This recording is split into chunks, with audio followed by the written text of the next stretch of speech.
আসানসোল জেলার বারাবণী বিধানসভায় বিজেপির যে পরিবর্তন সংকল্প যাত্রা নামিয়েছিল, সেখানে হঠাৎ করে তৃণমূলের গুন্ডা বাহিনী আক্রমণ শুরু করে দেয়।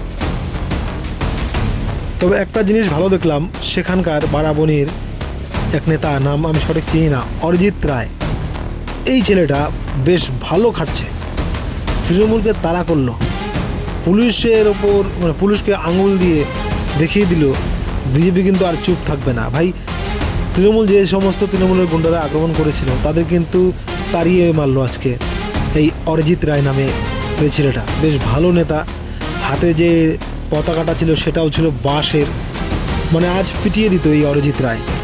তো বিজেপি কিন্তু এখন শুরু করে দেবে, যা পরিস্থিতি, যা ভাব দেখছি, বিজেপি কিন্তু আর মার খাবে না, এবার হয়তো মার দেওয়ার চেষ্টা করছে। তবে এই যে আজ বারাবণীতে যেটা হলো, আজ অরিজিৎ রায়ের যে নেতৃত্বে যে সমস্ত বিজেপির কর্মী, তারা কিন্তু দেখিয়ে দিল সামনে কিন্তু টক্কর হবে, জবাব হবে, সামনাসামনি হবে, যা হবে ফ্যাসলা অন দ্য স্পট হবে। তো যাই হোক, আসানসোলের বারাবণীতে বিজেপির সংকল্প যাত্রায় তৃণমূল হামলা চালিয়েছিল, বিজেপি সেটা রুখে দিল একদম।